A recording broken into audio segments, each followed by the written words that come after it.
ये साप्ताहिक बाइबल का उपदेश Plainfield Christian science church independent से है, जो प्लेनफील्ड, न्यू जर्सी, अमेरिका में है। अधिक जानकारी के लिए कृपया हमारी वेबसाइट पर जाएं www.plainfieldcs.com। आपके ध्यान के लिए ये पाठ रविवार 22 दिसंबर 2024 के लिए है। विषय: क्या ब्रह्मांड मनुष्य साथ परमाणु बल द्वारा विकसित है? स्वर्णपथ। भजन संहिता। तेरी व्यवस्था से प्रीति रखने वालों को बड़ी शांति होती है और उनको कुछ ठोकर नहीं लगती। उत्तरदेय ध्यान। भजन संहिता। परमेश्वर हमारा शरण स्थान और बाल है, संकट में अति सहज से मिलने वाला सहायक। इस कारण हमको कोई भय नहीं, चाहे पृथ्वी उलट जाए और पहाड़ समंदर के बीच में डाल दिए जाएं, चाहे समुद्र गरजे और फन उठाए और पहाड़ उसकी बात से कांप उठें। परमेश्वर उस नगर के बीच में है, वो कभी टलने का नहीं। वो फटते ही परमेश्वर उसकी सहायता करता है। आओ, यहोवा के महाकर्म देखो कि उसने पृथ्वी पर कैसा कैसा उजाड़ किया है। वो पृथ्वी की छोर तक लड़ाइयां मटाता है। वो धनुष को तोड़ता और भाले के टुकड़े कर डालता है और रथों को आग में झोंक डालता है। चुप हो जाओ और जान लो कि मैं ही परमेश्वर हूँ। मैं जातियों में महान हूँ, मैं पृथ्वी भर में महान हूँ। सेनाओं का यहोवा हमारे संग है, याकूब का परमेश्वर हमारा ऊंचा गढ़ है। पाठ उपदेश बाइबल में से यशाया। आमोस के पुत्र यशाया का वचन जो उसने यहूदा और यरूशलेम के विषय में दर्शन में पाया। अंत के दिनों में ऐसा होगा कि यहोवा के भवन का पर्वत सब पहाड़ों पर दृढ़ किया जाएगा और सब पहाड़ियों से अधिक ऊंचा किया जाएगा, और हर जाति के लोग धारा की नईन उसकी ओर चलेंगे। और बहुत देशों के लोग आएंगे और आपस में कहेंगे, आओ हम यहोवा के पर्वत पर चढ़कर याकूब के परमेश्वर के भवन में जाएं। तब वो हमको अपने मार्ग सिखाएगा और हम उसके पथों पर चलेंगे, क्योंकि यहोवा की व्यवस्था सिय्योन से और उसका वचन यरूशलेम से निकलेगा। वो जाति जाति का न्याय करेगा और देश देश के लोगों के झगड़ों को मिटाएगा। वो अपनी तलवारें पीट कर हल के फाल और भालों को हंसिया बना लेंगे। तब एक जाति दूसरी जाति के विरोध तलवार न चलाएगी, न लोग भविष्य में युद्ध की विद्या सीखेंगे, क्योंकि आदमियों की घमंड भरी आंखें नीची की जाएंगी और मनुष्यों का घमंड दूर किया जाएगा, और उस दिन केवल यहोवा ही ऊंचा विराजमान रहेगा। इतिहास। इसके बाद मोआबियों और अम्मोनियों ने और उनके साथ कई मूनियों ने युद्ध करने के लिए यहोशफत पर चढ़ाई की। तब यहोशफत डर गया और यहोवा की खोज में लग गया और पूरे यहूदा में उपवास का प्रचार करवाया। सो यहूदी यहोवा से सहायता मांगने के लिए इकट्ठे हुए, वरन वो यहूदा के सब नगरों से यहोवा से भेंट करने को आए। तब यहोशफत यहोवा के भवन में नए आंगन के सामने यहूदियों और यरूशलेमियों की मंडली में खड़ा होकर ये कहने लगा कि हे हमारे पितरों के परमेश्वर यहोवा, क्या तू स्वर्ग में परमेश्वर नहीं है? और क्या तू जाति जाति के सब राजाओं के ऊपर प्रभुता नहीं करता? और क्या तेरे हाथ में ऐसा बल और पराक्रम नहीं है कि तेरा सामना कोई नहीं कर सकता? और सब यहूदी अपने अपने बाल बच्चों, स्त्रियों और पुत्रों समेत यहोवा के सामुख खड़े रहे।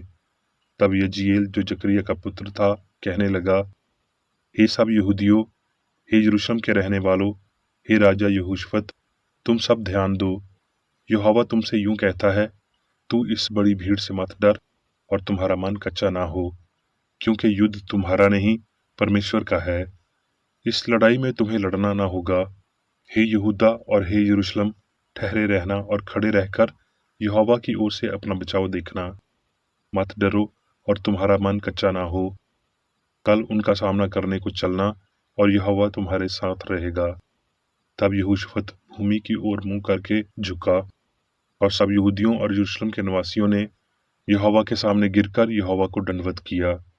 तब वो बिहान को सवेरे उठकर तकवा के जंगल की ओर निकल गए और चलते समय यहोशप्पत ने खड़े होकर कहा, हे यहूदियों, हे यरूशलेम के निवासियों, मेरी सुनो। अपने परमेश्वर यहोवा पर विश्वास रखो, तब तुम स्थिर रहोगे। उसके नबियों की प्रतीत करो, तब तुम कृतार्थ हो जाओगे। तब उसने प्रजा के साथ सामर्थी करके कितनों को ठहराया, जो कि पवित्रता से शुभमान होकर हथियारबंदों के आगे आगे चलते हुए यहोवा के गीत गाएं और ये कहते हुए उसकी स्तुति करें कि यहोवा का धन्यवाद करो, क्योंकि उसकी करुणा सदा की है। जिस समय वो गाकर स्तुति करने लगे, उसी समय यहोवा ने अम्मोनियों, मोआबियों और सईर के पहाड़ी देश के लोगों पर, जो यहूदा के विरोध आ रहे थे, घातकों को बिठा दिया और वो मारे गए। तब वो अर्थात यहूदा और यरूशलेम नगर के सब पुरुष और उनके आगे आगे यहोशप्पत आनंद के साथ यरूशलेम में लौटे, क्योंकि यहोवा ने उन्हें शत्रुओं पर आनंदित किया था। सो वो सारंगियां, वीणाएं और तुरहियां बजाते हुए यरूशलेम में यहोवा के भवन को आए। और जब देश देश के सब राज्यों के लोगों ने सुना कि इसराइल के शत्रुओं से यहोवा लड़ा, तब उनके मन में परमेश्वर का डर समा गया और यहोशप्पत के राज्य को चैन मिला, क्योंकि उसके परमेश्वर ने उसको चारों ओर से विश्राम दिया। अय्यूब। परंतु मैं तो ईश्वर ही को खोजता रहूंगा और अपना मुकदमा परमेश्वर पर छोड़ दूंगा। वो तो ऐसे बड़े काम करता है जिनकी था नहीं लगती, और इतने आश्चर्य काम करता है जो गिने नहीं जाते। वो तो धूर्त लोगों को कल्पनाएं व्यर्थ कर देता है और उनके हाथों से कुछ भी बन नहीं पड़ता। वो बुद्धिमानों को उनकी धूर्तता में ही फंसाता है और कुटिल लोगों की युक्ति दूर की जाती है। वो तुझे 6 विपत्तियों से छुड़ाएगा, वरन 7 से भी तेरी कुछ वाणी न होने पाएगी। अकाल में वो तुझे मृत्यु से और युद्ध में तलवार की धार से बचाएगा। तू वचनारूपी कोड़े से बचा रहेगा, और जब विनाश आए तब भी तुझे भय न होगा। तू उजाड़ और अकाल के दिनों में हंसमुख रहेगा, और तुझे बनीलिए जंतुओं से डर न लगेगा। वरुण मैदान के पत्थर भी तुझसे वचा बांधेंगे, और वना पशु तुझसे मेल रखेंगे, और तुझे निश्चय होगा कि तेरा डेरा कुशल से है। तिमोथियस। अब मैं सबसे पहले ये उपदेश देता हूँ कि विनती और प्रार्थना और निवेदन और धन्यवाद सब मनुष्यों के लिए किए जाएं, राजाओं और सब ऊंचे पीढ़ वालों के निमित्त, इसलिए कि हम विश्राम और चैन के साथ सारी भक्ति और गंभीरता से जीवन बिताएं। ये हमारे उद्धारकर्ता परमेश्वर को अच्छा लगता है और भाता भी है। वो ये चाहता है कि सब मनुष्यों का उद्धार हो और वो सत्य को भाली भांति पहचान लें। यशाया। क्योंकि पृथ्वी यहोवा के ज्ञान से ऐसी भर जाएगी जैसे जल समंदर में भरा रहता है। अब मैं मेरी बेकरीडी द्वारा क्रिश्चियन साइंस की किताब विज्ञान और स्वस्थ शास्त्रों की कुंजी के साथ के साहस संबंधी अंश पढ़ूंगा। विज्ञान और स्वस्थ। जब अस्तित्व को समझा जाता है तो जीवन को ना तो भौतिक और ना ही सीमित, बल्कि अनंत के रूप में, भगवान के रूप में, सर्वभौमिक अच्छाई के रूप में पहचाना जाएगा। शाश्वत सत्य ब्रह्मांड को बदल रहा है। जैसे जैसे नश्वर अपने मानसिक कपड़े उतारते हैं, विचार अभिव्यक्ति में फैलता है। उजाला हो, सत्य और प्रेम की स्तुत मांग है। अराजकता को कर्म में और कला को क्षेत्रों के संगीत में बदलना। भगवान मनुष्य सहित ब्रह्मांड का निर्माण और संचालन करता है। ब्रह्मांड आध्यात्मिक विचारों से भरा है जिसे वो विकसित करता है, और वो मन का आज्ञाकारी है जो उन्हें बनाता है। नश्वर मन अध्यात्मिक को भौतिक में बदल देगा, और फिर इस त्रुटि की नश्वरता से बचने के लिए मनुष्य के मूल सब को पुनर्प्राप्त करेगा। ईश्वर के स्वयं की छवि में बनाए गए नश्वर अमर की तरह नहीं है, लेकिन अनंत आत्मा सभी होने के नाते नश्वर चेतना वैज्ञानिक तथ्य के लिए अंतम पैदावार होगी और गायब हो जाएगी, और सही और हमेशा के लिए होने का वास्तविक अर्थ प्रकट होगा। मन अपने सभी स्वरूप पर सर्वोच्च और उन सभी पर शासन करने वाला, विचारों की अपनी प्रणाली, अपने सभी विशाल निर्माण का जीवन और प्रकाश का केंद्रीय सूर्य है, और मनुष्य दिव्य मन के लिए सहायक है। भौतिक और नश्वर शरीर या मन मनुष्य नहीं है। मन के बिना दुनिया ढह जाएगी, बिना बुद्धि के जो हवाओं को अपनी पकड़ में रखती है। ना तो दर्शन और ना संशयावाद विज्ञान की प्रगति में बाधा डाल सकता है, जो मन की सर्वोच्चता को प्रकट करता है। पृथ्वी की रचना करने वाले व्यावजिक खनिज या एकमात्र पदार्थ जो संबंध घातिक सामग्री एक दूसरे के साथ साथ रखते हैं, आकाशीय पिंडों की परिमाण, दूरी और क्रांतियां कोई वास्तविक महत्व नहीं है। जब हमें ये याद आता है कि उन सभी आध्यात्मिक तत्वों को मनुष्य और ब्रह्मांड के अनुवाद द्वारा आत्मा में स्थान देना चाहिए, इसके अनुपात में मनुष्य और ब्रह्मांड शाश्वत और समान जैसे पूर्ण पाए जाएंगे। भौतिक पदार्थ या संसारिक संरचनाओं, खगोलीय गणनाओं और सत्ता सिद्धांतों के सभी विरोधाभास, जो कि भौतिक कानून या जीवन और बुद्धि के निवासी की परिकल्पना के आधार पर अनंतता गायब हो जाएंगे, आत्मा के अनंत कालन में निगल लिए जाएंगे। तथाकथित गैसों और बल दिव्य मन की आध्यात्मिक शक्तियों के प्रतिरूप हैं, जिनके सामर्थ्य सत्य हैं, जिनका आकर्षण प्रेम है, जिनका आसंजन और सामान जैसे जीवन है, उन्हीं के तत्वों को नष्ट कर देते हैं। भूकंप, हवा, लहर, बिजली, अग्नि, सबसे अच्छा गति में व्यक्त नश्वर मन का कोई वाष्पीभूत रोष नहीं है, और ये तथाकथित मन सब नष्ट है। बुराई की अभिव्यक्ति जो ईश्वरीय न्याय का प्रतिकार करती है, शास्त्रों में कहा गया है, प्रभु का क्रोध। वास्तव में वो त्रुटि या पदार्थ के आत्म विनाश को दर्शाते हैं और पदार्थ के विपरीत और आत्मा की सत्यातिव और ताकत को इंगित करते हैं। क्रिश्चियन साइंस सत्य और उसके विचार सर्वभावनिक सिद्धाव, ईश्वर की पवित्रता, अच्छाई और बुराई को प्रकाश में लाता है। हम सर्वशक्ति मान्यता के उच्च संकेत को खो देते हैं जब ये स्वीकार करने के बाद कि ईश्वर या अच्छाई सर्वव्यापी या सर्वशक्ति है, हम अभी भी मानते हैं कि एक और शक्ति है जिसका नाम बुराई है। ये धारणा कि ईश्वरीय धर्मशास्त्र के लिए एक से अधिक मन से उतना ही खतरनाक है जितना कि प्राचीन पौराणिक कथाएं और मूर्ति पूजक है। एक पिता, यहाँ तक कि भगवान के साथ मनुष्य का पूरा परिवार भाई होंगे, और एक मन और उस ईश्वर या भलाई के साथ मनुष्य का भाईचारा प्रेम और सत्य से मिलकर बना होगा, और इसमें सिद्धांत और आध्यात्मिक शक्ति की एकता होगी जो दिव्य विज्ञान का घाटन करती है। एक ईश्वर, एक मन उस शक्ति को प्रकट करता है जो बीमारों को ठीक करती है और पवित्र शास्त्र की इन बातों को पूरा करती है। मैं तुम्हारा ठीक करने वाला यहोवा हूँ, तथा मुझे छुड़ौती मिली है। जब दिव्य उपदेशों को समझा जाता है तो वो फेलोशिप की नींव को उजागर करते हैं, जिसमें एक मन दूसरे के साथ युद्ध में नहीं है, लेकिन सभी के पास एक आत्मा भगवान, एक बुद्धिमान स्रोत है जो कि अंजील कमांड के अनुसार है। जैसा मसीह यीशु का स्वभाव था वैसा ही तुम्हारा भी स्वभाव हो। ये एहसास के सभी धर्म असत्य हैं, वास्तुओं और विचारों को अपने वास्तविक प्रकाश में मानवीय दृष्टिकोण में लाता है और उन्हें सुंदर और अमर के रूप में प्रस्तुत करता है।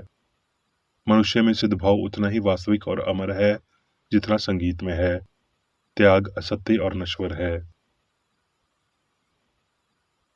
हमारे देश का इतिहास सभी इतिहास की तरह मन की शक्ति को दर्शाता है और मानव शक्ति को उसके सही सोच के अवतार के अनुपात में दिखाता है।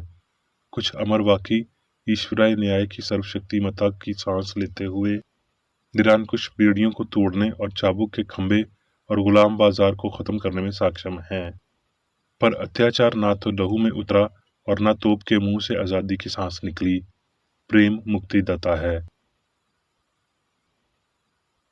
इस नए धर्म युद्ध के हेरल्ड की आवाज ने सार्वभौमिक स्वतंत्रता के लिए आवाज उठाई, जो मनुष्य के अधिकारों को परमेश्वर के पुत्र के रूप में पूर्ण रूप से स्वीकार करने की मांग कर रहा था। पाप, बीमारी और मृत्यु के भ्रूण मानव मन से नष्ट हो जाते हैं और उसकी स्वतंत्रता को मानवीय युद्ध के माध्यम से नहीं, संगीन और तर्क से नहीं, बल्कि मसीह के दिव्य विज्ञान के माध्यम से जीता जाना चाहिए। भगवान ने मानव अधिकारों का एक उच्च मंच बनाया है और उन्होंने इसे दिव्य दावों पर बनाया है। इन दावों को कोड या पंथ के माध्यम से नहीं किया जाता है, लेकिन पृथ्वी पर शांति, पुरुषों के प्रति सद्भाव के प्रदर्शन में। ईश्वर का ये राज्य आपके भीतर है, यहाँ मनुष्य की चेतना की पहुंच के भीतर है और आध्यात्मिक विचार इसे प्रकट करता है। दिव्य विज्ञान में मनुष्य ईश्वर के बारे में अपनी समझ के अनुपात में सुचेत रूप से सद्भाव की ये पहचान रखता है। अफरात, नदी, ब्रह्मांड और दिव्य के बीच का विज्ञान, ईश्वर का सच्चा विचार, एक प्रकार की महिमा जो आने वाली है, भौतिक की जगह लेने वाले तत्व मीमांसा, धार्मिकता का शासन। ब्रह्मांड ईश्वर को दर्शाता है, लेकिन एक रचनाकार और एक रचना है।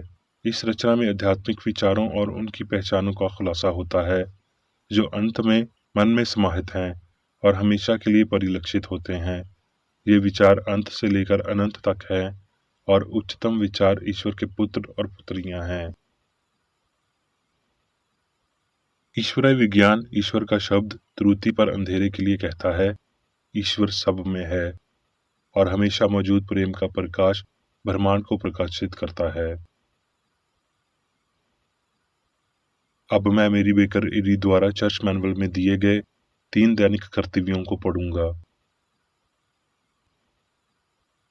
दैनिक प्रार्थना।